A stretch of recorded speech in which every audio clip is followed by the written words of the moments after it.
Assalamualaikum warahmatullahi wabarakatuh. Perkenalkan, nama saya Tahira Daira Marinda dari kelompok 4. Di sini saya sebagai moderator akan menyampaikan hasil dari diskusi kami, yaitu malas sekolah yang menyebabkan siswa ketinggalan materi pelajaran, faktor masalah keluarga, yang merupakan tugas dari salah satu mata kuliah, yaitu bimbingan dan konseling di sekolah dasar. Dosen pengampunya yaitu Ibu Merike Jessi Tanut MPD. Assalamualaikum warahmatullahi wabarakatuh. Saya Pamela Chelsea Trisantosa, NPM 18160096. Assalamualaikum warahmatullahi wabarakatuh. Perkenalkan, nama saya Ratu Resti Melania, NPM 18160109. Bismillahirrahmanirrahim. Warahmatullahi wabarakatuh. Sebelumnya perkenalkan, nama saya Renaldi Bayu Saputra, NPM 181601110. Assalamualaikum warahmatullahi wabarakatuh. Sebelumnya izin memperkenalkan diri. Saya Rizky Hidayat, NPM 18160120. Assalamualaikum warahmatullahi wabarakatuh. Perkenalkan, nama saya Serlianti Oktaviana, NPM 18160126. Assalamualaikum warahmatullahi wabarakatuh. Perkenalkan, saya dari STKIP PGRI Bandar Lampung. Nama saya Sinta Monika, NPM 18160128 dari PGSD kelas 5C. Assalamualaikum warahmatullahi wabarakatuh. Perkenalkan, nama saya Siska Sari, NPM 18160131. Assalamualaikum warahmatullahi wabarakatuh. Nama saya Windy Nur Aini, NPM 18160154 dari PGSD 5C. Bimbingan konseling merupakan alat pemberian bantuan terhadap persoalan-persoalan yang dialami oleh siswa melalui instrumen-instrumen yang disediakan oleh para konselor agar para klien dapat menemukan solusi dari persoalan yang dialaminya. Secara konteks, siswa sekolah dasar yang rata-rata tingkat pertumbuhan usianya di kisaran 6-12 tahun, mereka belum mampu menjawab persoalan atau masalah yang dialaminya. Sehingga tugas para konselor dalam hal ini adalah seluruh masyarakat pendidikan yang ada di lembaga tersebut dituntut mampu mengoperasikan tugas-tugas konselor bagi anak-anak yang akan memasuki masa-masa dari kekanak-kanakan menuju masa remaja awal. Menanamkan perilaku positif yang baik pada siswa adalah salah satu tugas besar dan tugas utama guru BK. Di sini bimbingan dan konseling itu sendiri mempunyai tujuan membantu siswa dalam mencapai yang pertama ada kebahagiaan hidup pribadi sebagai makhluk Tuhan, yang kedua kehidupan yang produktif dan efektif dalam masyarakat, yang ketiga hidup bersama dengan siswa-siswa lain, yang keempat harmoni antara cita-cita mereka dengan kemampuan yang dimilikinya. Baiklah, di sini ada pelaksanaan studi kasus. Yang pertama yaitu pengumpulan data. Untuk memperoleh kasus ini, praktikan mendapatkan data dan hasil wawancara yang dilakukan dengan konseli dan observasi langsung. Metode tersebut digunakan untuk mengetahui gejala-gejala yang muncul dari konseli ketika konseli mulai bermalas-malasan untuk sekolah. Lalu metode yang digunakan pada saat pelaksanaan studi kasus ini yaitu metode observasi, di mana ini digunakan dengan cara pengamatan langsung terhadap keadaan tingkah laku baik di luar kelas. Informasi yang diperoleh dari hasil observasi ini adalah: yang pertama, siswa kurang nyaman berada di dalam kelas; yang kedua, siswa kurang aktif ketika proses pembelajaran berlangsung; yang ketiga, siswa tidak percaya diri. Lalu selanjutnya identifikasi kasus. Dalam identifikasi kasus ini, di mana yang teridentifikasi adalah siswi kelas X SD Negeri 1 Durian Payung Bandar Lampung dengan menggunakan beberapa alat yang diperlukan, yaitu observasi wawancara, rekapitulasi, absensi, dan pengumpulan data lainnya. Identifikasi dari gambaran kasus adalah yang pertama, merasa tidak percaya diri, yang kedua, malas mengikuti pembelajaran. Lalu ada deskripsi masalah. Di sini nama kasus ada yaitu perilaku siswa malas sekolah yang menyebabkan siswa ketinggalan materi pelajaran. Faktor masalah yaitu keluarga. Lalu ada jenis kasus yaitu pribadi. Lalu tingkatan kasus yaitu ringan. Selanjutnya diagnosis masalah. Yang pertama ada penyebab kasus. Latar belakang internal yaitu faktor yang berasal dari dalam diri siswa. Terdapat beberapa yaitu yang pertama perilaku dan kebiasaan siswa yang malas mengikuti mata pelajaran. Lalu yang kedua mengalami gangguan perkembangan sebagai dampak dari terjadinya broken home. Yang ketiga sengaja tidak masuk sekolah karena merasa tidak nyaman berada di dalam kelasnya. Lalu ada latar belakang eksternal, yaitu faktor yang berasal dari luar diri siswa. Ada beberapa. Yang pertama, pengaruh perkembangan sebagai dampak dari terjadinya broken home. Yang kedua, tidak mampu mengikuti pelajaran di sekolahan atau siswa tidak menguasai pelajaran-pelajaran yang diberikan oleh guru. Lalu yang ketiga, merasa kurang nyaman berada di kelasnya. Yang keempat, tidak ada motivasi belajar siswa. Lalu selanjutnya kasus yang muncul. Berdasarkan sebab-sebab kasus di atas, muncul beberapa kasus yang dialami oleh siswa, antara lain yang pertama yaitu siswa kurang semangat belajar di sekolah. Lalu yang kedua, siswa tidak percaya diri. Lalu yang ketiga, siswa malas belajar sebagai dampak dari terjadinya broken home. Saya akan menjelaskan bab 4, diagnosis praktikan beranggapan bahwa konseling harus segera dibantu dan diperhatikan lagi atau perhatian khusus agar konseling segera mengarah pada keadaan perilaku yang lebih baik dan keluar dari permasalahannya. Jika konseling selalu tidak masuk sekolah atau terlambat datang sekolah, maka konseling ketinggalan mata pelajaran, terancam tidak naik kelas, bahkan kemungkinan dampak di luar sekolah anak tersebut mencari kasih sayang kepada orang tua lain. Maka harus dilakukan bantuan sesegera mungkin agar tidak terjadi hal-hal yang tidak diinginkan, baik itu dari konseling maupun pihak sekolah, keluarga konseling, agar dapat mengembangkan potensinya dengan positif dan menjadi pribadi yang lebih baik. Intervensi kasus, jenis bantuan yang diberikan, usaha pemberian bantuan tidak begitu saja dilakukan, tetapi perlu adanya perencanaan. Meskipun perencanaan, tidak semua bantuan diberikan dapat berjalan dengan baik karena adanya hambatan-hambatan atau kondisi di luar perencanaan. Adapun alternatif atau bantuan yang dipilih atau praktikan yang disetujui oleh konseling adalah 1. Bantuan melalui bimbingan, 2. Mengenai bakat dan minat, 3. Informasi kepercayaan diri, 4. Informasi tentang kepercayaan rendah diri, 5. Informasi kepercayaan belajar. Terima kasih. Saya akan menjelaskan tentang proses layanan. Yang pertama, ada tahap penghantaran. Dalam memulai hubungan konselor dengan konseli, konselor menghantarkan klien untuk bisa memiliki rasa aman dan nyaman. Dalam hubungan awal ini, konselor dan konseli memiliki pemahaman dan persepsi yang sama. Dan dengan demikian, konselor dapat menggali masalah-masalah yang dirasakan oleh konseli. Yang kedua, ada tahap penjajakan.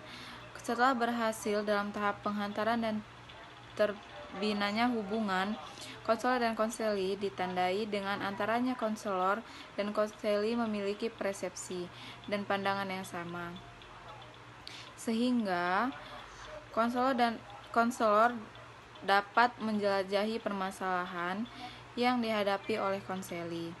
Selanjutnya, konselor menjelajahi masalah yang dihadapi oleh konseli.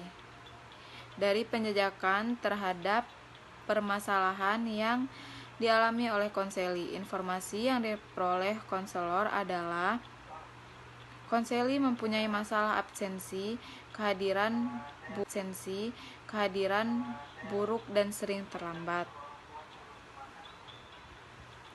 Lalu di sini ada tahap penafsiran. Dari hasil penjajahan terhadap masalah yang dihadapi konseli, maka konselor dapat menafsirkan bahwa konseli mengalami masalah pribadi, konseli mengalami masalah belajar, dan konseli mengalami masalah percaya diri yang rendah.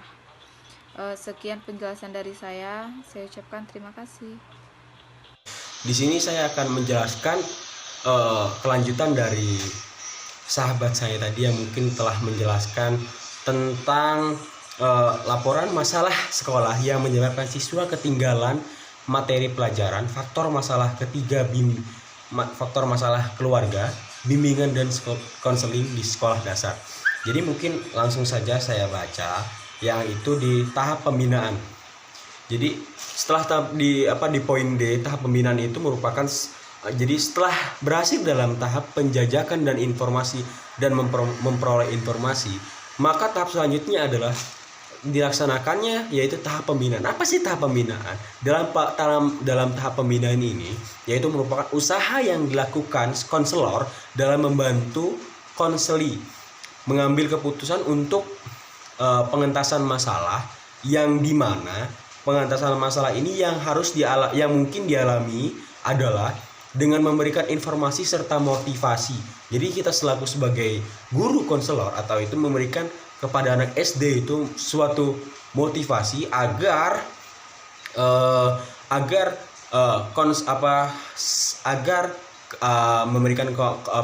memberikan motivasi atau sedikit semangat, kata-kata semangat kepada konseli atau kepada peserta didik, yaitu yang mana kita yang dapat kata-kata motivasi kita itu dapat membantu konseling untuk memahami dirinya, untuk mengetahui jati dirinya dan memahami keadaan yang dialaminya, ya mungkin dari setiap bagian peserta didik atau mungkin banyak kesalahan dan mungkin yang memang mereka sendiri belum memahami tentang keadaan dirinya sendiri.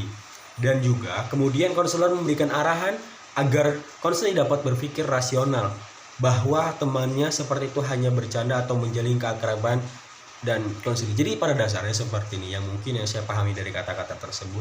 Jadi bagaimana caranya kita bisa menorehkan atau menanamkan kepada peserta didik tersebut bahwasannya cara kawan-kawannya mungkin kenapa berlaku seperti itu, apa bertindak seperti itu, ya mungkin hanya untuk bagaimana caranya sebagai kawan-kawannya itu tuh pokoknya biar kita dapat berpikir rasional, berpikir jernih gitu. Yang mana bahwasannya seperti itu hanya untuk bercanda dan hanya untuk menjalin kekeluargaan atau menjalin pertemanan. Nah, jadi situ dalam proses, jadi mungkin cukup segitu. Dan jadi dalam proses pengentasan masalah ini konselor juga memberikan pemahaman serta motivasi kepada konseli agar konseli dapat percaya diri dan yakin bahwa setiap permasalahan pasti akan ada jalan penyelesaian. Jadi kita bagaimana caranya kita sebagai guru konselor, kita dalam tahap pembinaan ini bagaimana caranya kita bisa menanamkan, bagaimana kita bisa menjelaskan bahwasannya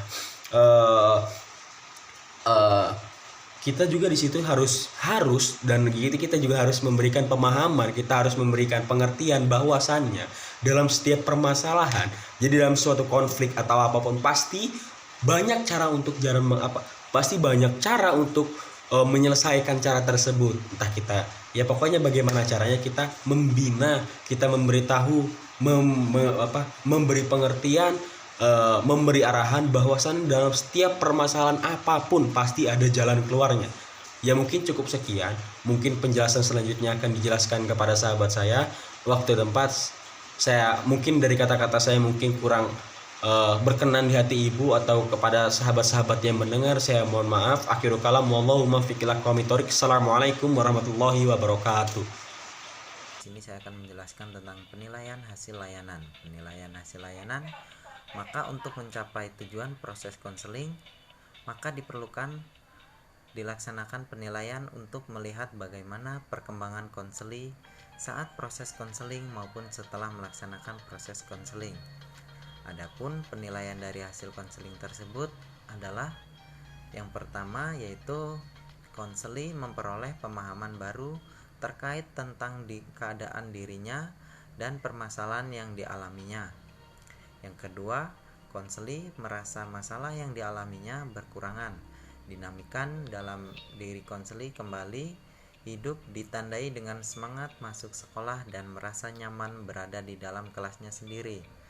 Dan selanjutnya yang ketiga, yaitu konseli mempunyai sikap dan komitmen kegiatan yang dilakukannya dalam mengentaskan masalah yang dihadapi. Itu saja yang dapat saya jelaskan. Terima kasih. Wallahul muwaffiq ila aqwamit thoriq. Wassalamualaikum warahmatullahi wabarakatuh. Untuk mencapai hasil yang maksimal terhadap usaha, bantuan dalam bentuk pelimpahan dan tindak lanjut ini diperlukan untuk mengetahui ikut perkembangan dan kemajuan konseling nantinya. Sehubungan dengan keterbatasan waktu penulis dalam melaksanakan studi kasus ini, maka dalam kegiatan ini sangat diharapkan peranan dari pihak konselor dan orang tua siswa untuk memberikan latihan yang lebih intensif dan kesinambungan kepada konseling.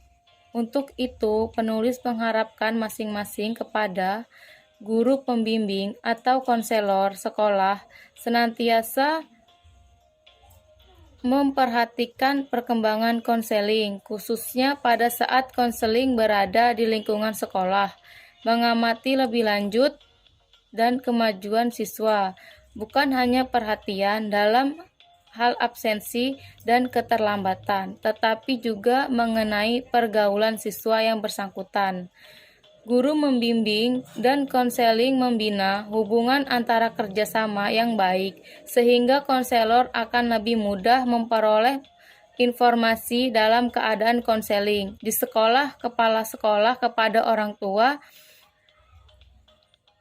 agar dapat diketahui kondisi anaknya pada saat berada di lingkungan sekolah. Terima kasih.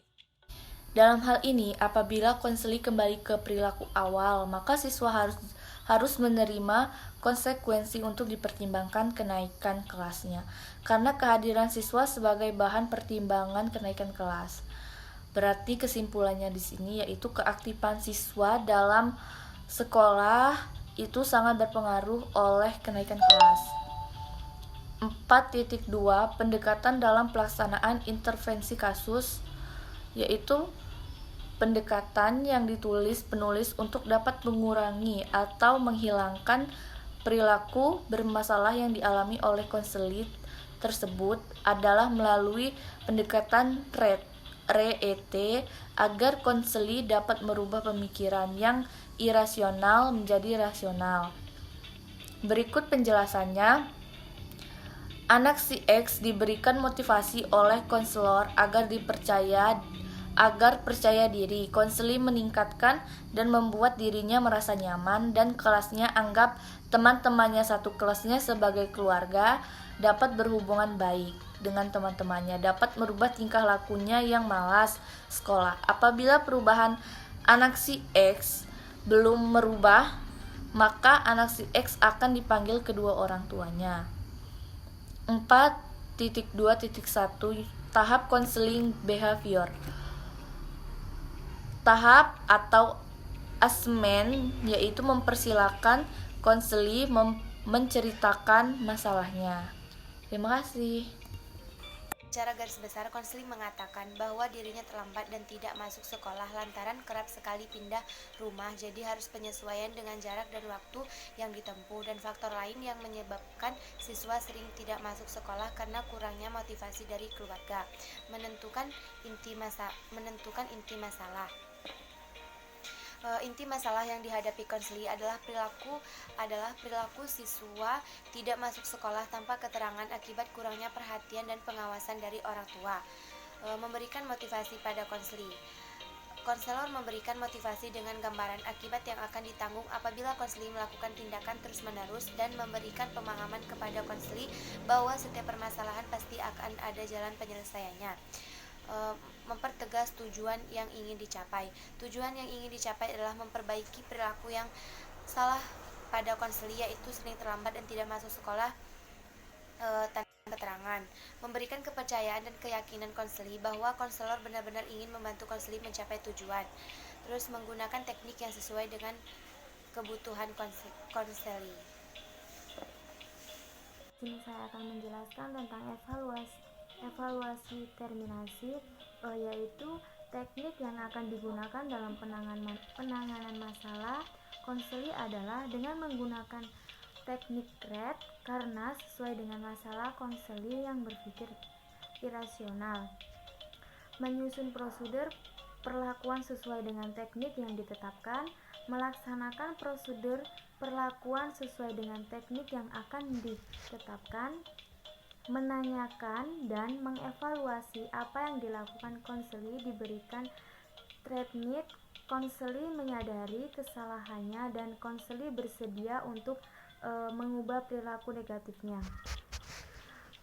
Dan yang selanjutnya menyimpulkan apa yang katakanlah dan apa yang dilakukan konseli.